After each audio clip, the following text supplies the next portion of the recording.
Vamos parar de conversinha? PSG não é coitadinho, não, gente.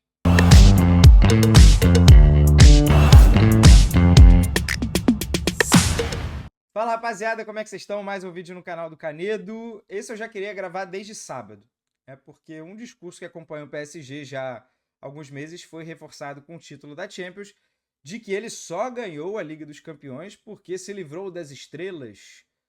Como se fosse, né, não deixa de ser um discurso assim de coitadismo, de nossa, olha que pobrecitos, né? Não tem mais estrelas no elenco e aí conseguiram tirar muita coisa boa. Que heróico, que especial que eles estão fazendo. A verdade é bem mais complexa, né? O que me motiva a gravar esse vídeo é porque eu tenho uma outra visão, ou pelo menos uma segunda visão, não é necessariamente uma antítese, mas eu queria apresentar a vocês também uma segunda visão sobre o que é o PSG campeão da Champions, por que ele chegou depois de tanto tempo.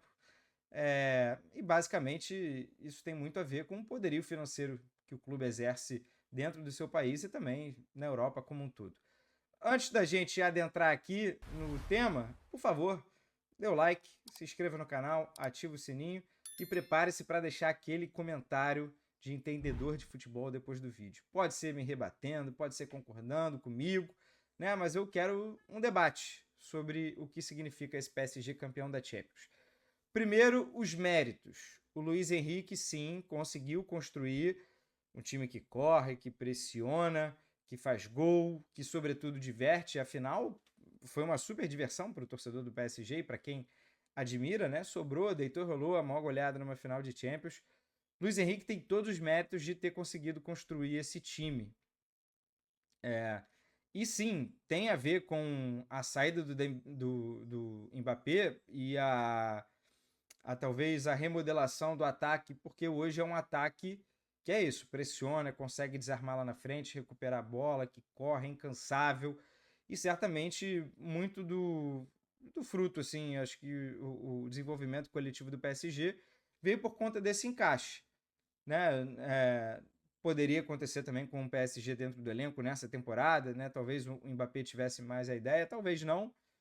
Enfim, eu acho que isso é pouco relevante em cima da grande virtude que querem estabelecer como abdicar das estrelas, como se o PSG, em todos os momentos, não tivesse oferecido a chave da França. Algo até orquestrado com o governo. Olha só, você vai ter todas as regalias do mundo, você vai poder escolher até o próximo presidente, você vai, né, você já escolheu quem faz parte do vestiário, né, você já lemou todos os argentinos, praticamente todos os brasileiros. Não, a gente acompanhou isso nos últimos anos, como o Neymar foi perdendo espaço, o Neymar e Messi perdendo espaço no vestiário do PSG e o Mbappé ganhando força. E isso levou à saída do Neymar. O Mbappé, que havia recusado o Real Madrid lá atrás, resolveu aceitar, e aí o PSG meio que ficou até sem opção, né? Não é exatamente que ele tenha abdicado da grande estrela, da figura do Mbappé e de outras estrelas também. Mas é que sim, foi uma consequência, né? A sucessão dos fatos foi levando para esse caminho. E o Luiz Henrique conseguiu aí sim, né, montar o seu grande time de futebol, talvez a sua melhor obra, junto ali com o Barcelona do MSN, que teve uma arrancada na temporada, esse também. Mas a que custo? Eu sei a que custo. 700 milhões de euros. Esse foi o valor que o PSG gastou para montar o seu elenco. E aí vou convidar também aqui a segunda tela, a gente vai comentando em cima porque tem algumas ilustrações, gráficos importantes e é bom também, eu acho que ajuda a reforçar a minha tese, né? Se eu só ficar falando aqui de números e tal, não vai ser muito interessante, então chama na segunda tela. Pois bem, eu fiz esse tweet aqui, apenas 5 clubes gastaram mais que o PSG para montar os seus elencos. Manchester City, fonte é o Transfer Market, tá? Que é ótima para valores em transferências, né? Valores inteiros. Eles usam o TMS, que é o Transfer Market System da FIFA, eles têm os dados por lá. Agora, valores de mercado, essa é uma métrica que eu não recomendo. Pois bem, levantamento assim, quanto esses clubes gastaram para montar o elenco em aquisição de direito. Ou seja, nos elencos atuais desses times, quanto cada clube pagou por cada jogador. Você chega à soma, deu Manchester City 1,1 bilhão de euros, o Chelsea quase na casa de 1 bi, Manchester United e Tottenham, olha só que vergonhoso, né? Esses dois clubes. O demérito deles não é exatamente mérito do PSG, né? Mas mostra, olha só que trabalho horroroso, né? E não é uma final de Liga Europa que vai mudar tudo. O Arsenal em quinto e o PSG em sexto, 700 milhões. É muito fácil, né? Quando, no caso do exemplo do PSG, eu vou até trocar de tela aqui. Essa aqui é a tela de janelas, né? Lá no Transfer Market, que é o site que eu recomendo. É muito fácil quando você tem alguns exemplos, né? Por exemplo, pegar aqui a temporada 23-24, né? A última. Eu não sei se vocês estão conseguindo ver direitinho, mas falo aqui em cima. O PSG comprou o Kolo Muani do Eintracht Frankfurt por 95 milhões de euros. O Ekitike do Reims por 28,5. Né? É muito fácil quando você pode gastar mais de 120 milhões de euros em dois atacantes, eles não darem certo, você emprestá-los na temporada seguinte, né? O Kolo Muani para Juventus e o Ekitike até vendido para o Frankfurt, mais um desconto, né? Um baita de um desconto. É muito fácil, né? Você compra dois atacantes a 120 milhões de euros. Quantos clubes podem se dar esse luxo? Não deu certo, você se desfaz dele. E então, na temporada seguinte, você vai lá e mete 70 milhões no Kvaratskhelia e 50 milhões no Désiré Doué. É bem mais fácil quando você pode fazer isso, né? Chega até a ser um pouco constrangedor comparando com outras forças da Europa. Times até que podem dizer que tem dinheiro, como, por exemplo, a Inter de Milão. Né? A Inter de Milão não pode se dar esse luxo. Isso porque, na janela também do ano passado, o PSG pagou 65 milhões no Gonçalo Ramos, atacante que veio do Benfica. E ele está no banco. E naquela mesma janela, você já tinha gastado 50 milhões no Dembélé e 45 milhões no Barcola. Olha só as movimentações que o PSG fez só no seu ataque de contratações. Tudo isso em 2 anos, né? Em 2 temporadas, 23, 24, 24, 25. Vamos expandir aqui para o elenco. O Gart chegou a 60 milhões do Sporting.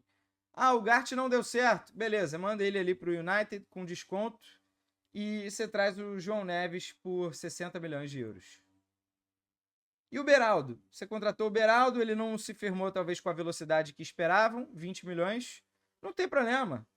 Na temporada seguinte, vamos botar aí 40 milhões no William Pacho. Virou o zagueiro titular. Nada mal você ter a oportunidade de fazer tudo isso, né? É mais assim, para ilustrar que o PSG vive outra realidade. O PSG pode se dar ao luxo de gastar rios de dinheiro e errar em todas as contratações, porque depois ele tem o direito de acertar de novo. E essa não é exatamente uma vida exemplar para todos, né? Então é muito fácil você dizer que abdicamos das estrelas. Claro que você abdicou, meu filho. Né? Se você contrata alguém a peso de ouro, você erra na temporada seguinte, você pode contratar de novo, por um valor ainda maior.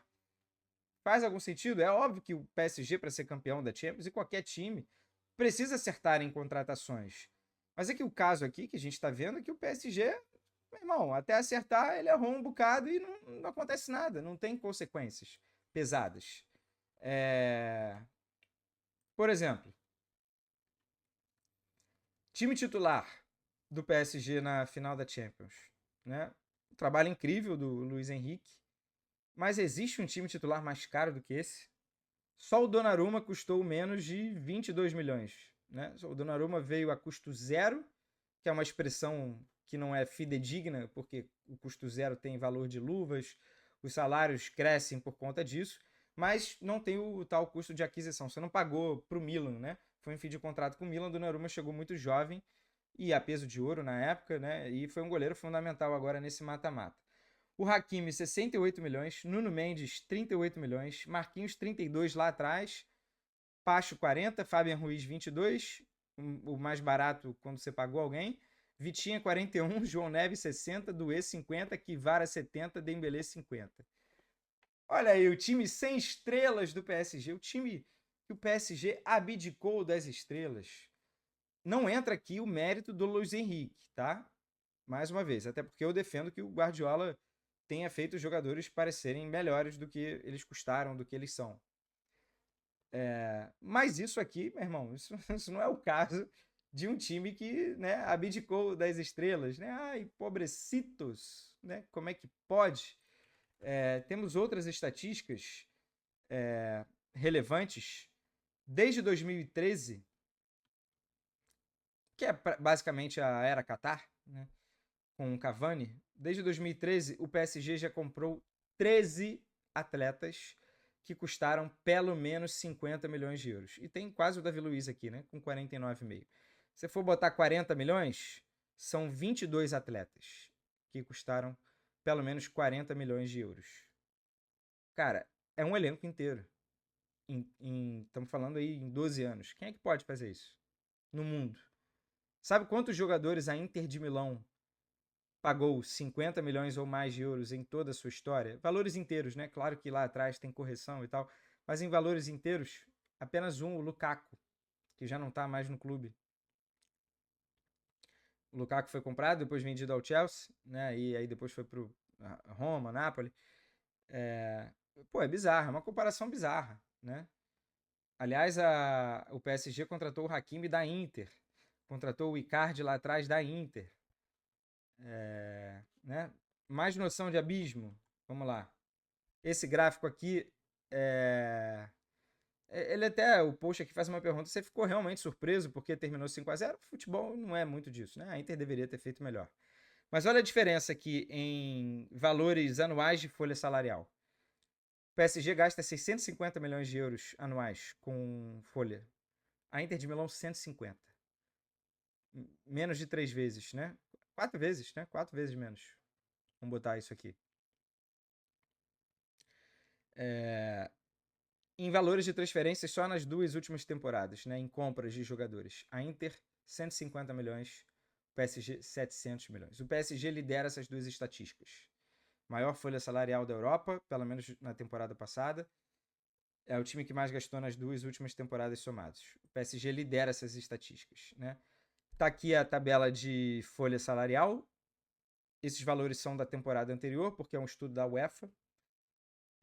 Mas é difícil imaginar que o PSG tenha perdido a primeira colocação, mesmo com a saída do Mbappé, porque estamos falando de 100 milhões de diferença anuais só para o segundo colocado, que é o Manchester City. A Inter de Milão, 15ª folha salarial. Olha o abismo que já existe dentro dos primeiros pelotões da Europa. É grave, né? Isso é pesado. Times que mais gastaram desde a temporada 21-22. Aqui eu estou ampliando um pouquinho mais. Não são só as 2 últimas temporadas, mas é porque fizeram essa matéria que casa com a chegada do Simone Inzaghi, né? Times que mais gastaram, então, desde a temporada 21-22. PSG é o segundo, com 932 milhões. Só atrás do Chelsea. E o Chelsea é essa loucura aí de contratar todos os jovens. As jovens promessas do mundo inteiro estão no Chelsea, né? E aí ele vai amortizando, jogando tempo de contrato longo e tal. Uma hora o Chelsea vai parar, vai ter que reduzir de fato, ou começar a vender, mas o Chelsea está muito fora da curva. E aí é o PSG em primeiro. A Inter, 40ª. Em contratações. Aí você pode argumentar, e as vendas? O PSG vendeu o Neymar, vendeu o Xavi Simons. Vamos lá então. Net spend, né, o que eles chamam de compra menos venda, também desde o mesmo período. O PSG é o terceiro. Né? Aqui ele ganhou um posto, porque o Manchester United vende ainda pior. Olha aonde está a Inter de Milão. Posição de número 241. Não sei nem falar isso no ordinal. Está em negativo porque a Inter vendeu mais do que comprou. Vendeu 114 milhões a mais do que ela pagou. E o PSG está aqui com 500 milhões de euros, 520 milhões de euros. Resumindo, minha gente, né, eu acho que eu mostrei tudo que eu queria mostrar aqui de gráfico, né, mas em resumo, o PSG, ele nunca deixou de ser quem era. nunca deixou de ser quem era. Ele só aprendeu a parecer outra coisa. Ele parece que ele não tem mais as estrelas ou embarcou numa narrativa de precisou fazer isso para agora ganhar, enfim, ganhar. Não, a verdade é que o PSG gasta e gasta horrores. Talvez gastou mais criteriosamente, conseguiu montar agora um elenco muito jovem, promissor, né? Temos aí Doué, que pô, é jovem, Vitinha, João Neves, Dembélé não deixa de ser ainda jovem, Barcola, o Kvara não é velho, né? O Pacho é muito jovem na defesa, os dois laterais ainda têm ótima idade, o Donnarumma tem ótima idade para goleiro. São bons argumentos, né? O PSG está gastando bem e outros clubes, em contrapartida, gastam mal, né? Sobretudo ali aquela lista lá no início que a gente mostrou dos ingleses que gastaram mais para montar o elenco, embora o PSG tenha a folha salarial mais cara, né? E isso é relevante, né? Às vezes você gasta 80 milhões de euros num jogador, mas ele não vem como o maior salário do mundo. E o PSG, talvez para conseguir convencer os jogadores a atuarem na Liga Francesa, tem que oferecer também salários maiores.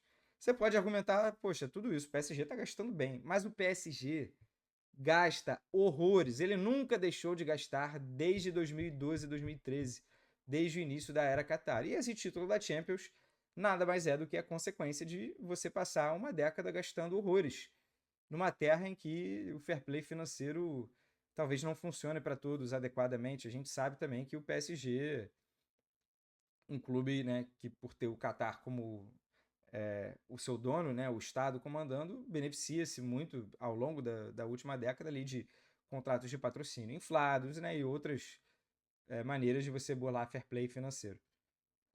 Então, minha gente, eu só não quero abraçar esse discurso de que o PSG, ai, tá sem estrelas, que coitadinho, pobrecito, precisou fazer isso para enfim ganhar, tá vendo? Olha o ensinamento, olha a lição que ele deixou. Não, tá?